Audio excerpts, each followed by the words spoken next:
मैं इन 7 दिनों के अंदर, जब से हमने सत्ता हासिल की है, इस 7 दिन का हमें बहुत बेसब्री से इंतजार था। जो आज हमें ऐतिहासिक खुशी के अंदर वो 7 दिन का जो दौर था वो समा गया। आज हमारे संगठन के 15 साल से काम कर रहे हैं महामंत्री भजन लाल जी, जो राजस्थान के हर मंडल स्तर पर जो कार्यकर्ता के रूप में जाकर उन्होंने कार्य किया है, वहाँ हर आम नागरिक जनता उसका सुख दुख देखा है, कैसे उनका काम करना है। केंद्र की लोक कल्याणकारी योजनाएं और राजस्थान की लोक कल्याणकारी योजनाओं को लेकर वो आम गरीब के तबके तक उनका कार्य पहुंचे, वो पूरी योजना बना के कार्य करेंगे। और हम कार्यकर्ताओं का इतनी खुशी है कि हमारे संगठन में से किसी कार्यकर्ता को आज राजस्थान का सर्वोच्च पद दिया गया है। इसको लेकर हम कार्यकर्ताओं में बहुत खुशी है। उम्मीद ये भी आपने हमें हमारे माननीय प्रधानमंत्री नरेंद्र जी मोदी पर और अमित शाह पर और जेपी नड्डा जी पर हमें पूर्ण विश्वास था। जैसे 2 राज्यों के अंदर उन्होंने जिस तरह से उन्होंने सीएम बनाए है, यही थी कि संगठन का और ऐसा सीएम बनाया जाएगा जिसके कार्यकर्ता क्या आम जनता भी बेहिचक उनसे जाकर अपनी बात कह सके और अपनी समस्या बता सके।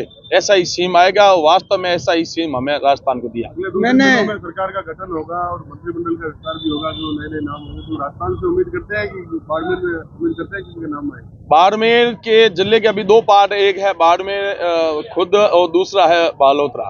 तो मैं ये कह रहा हूँ बाड़मेर जैसलमेर जो लोकसभा सीटों के 3 जिले, तीनों जिलों के अंदर एक एक को मंत्रिमंडल के अंदर लिया जाएगा। अब वो चेहरा कौन निकलेगा वो तो किस्मत है, मैं जरूर 100% तीनों बाड़मेर, बालोतरा और जैसलमेर तीनों से एक एक मंत्री बनाया जाएगा। अच्छा, सर्वप्रथम मुख्यमंत्री वसुंधरा राजे का नाम आ रहा था, क्या लग रहा है उनका नाम कट के भजन लाल जी जो एक बार बताएंगे उनका नाम आना क्या दर्ज है?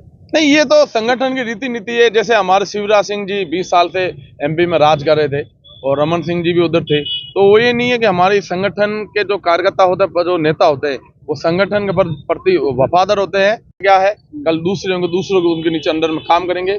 ये है सबका तजुर्बा, सब युवाओं सबका लेकर और संगठन को चलाया जाएगा। और राजस्थान के अंदर ये नहीं है जो 5 साल जो रिपीट होती है वो उस मंथन को तोड़ा जाएगा। अब के भारतीय जनता पार्टी 2050 तक कंटिन्यू भारतीय जनता पार्टी राजस्थान के अंदर राज करेगी। ऐसा क्या करेगी मुख्यमंत्री जो इस बार राज्य में क्या क्या बदलाव सर्वप्रथम ये है कि जैसे हमारे माननीय प्रधानमंत्री जी ने, नरेंद्र मोदी जी ने जो लोक कल्याणकारी योजनाएं जो निकाले आम जन तक पहुंचाया है।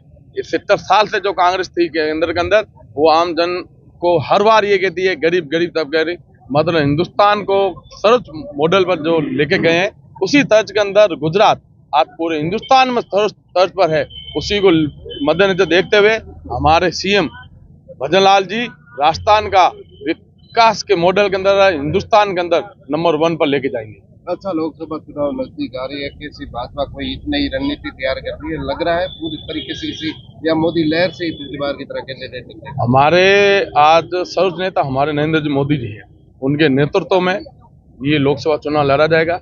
हमने 2 बार लोकसभा चुनाव हुए, 2014, 2019 के अंदर राजस्थान के अंदर हमने 25 के 25 सीटें भारतीय जनता पार्टी को जीता के दी है।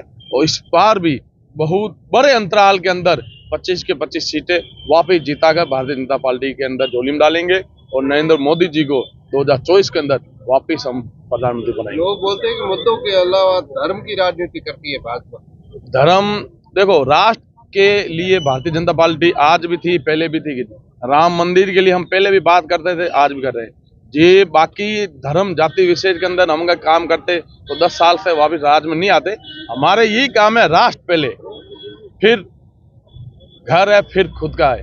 पहले राष्ट्र के प्रति जो जन कल्याणकारी जो योजना होते हैं, जो मुद्दे होते हैं, उन्हीं को लेकर हम बात करते हैं। और राष्ट्र जो हम कहते हैं हम हिंदू है, वो तो हिंदू है, हम रहेंगे। वो किसी जातिवादी उसमें कोई लेन देना नहीं होता। पिछली बार कांग्रेस की मुख्य कमी थी शिक्षक जो पेपर लीक मामला था, इस बार भाजपा क्या सुधार करेगी?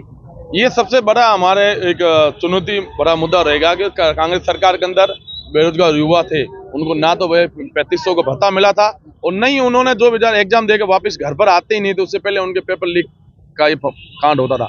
और इस बार भारतीय जनता पार्टी के नए सीएम और भारतीय जनता पार्टी बहुत अच्छी रणनीति के साथ ये युवाओं के पेपर करवाएगी और पेपर एक भी लीक नहीं होगा और अच्छी तरीके से परीक्षा लीक करवा गया।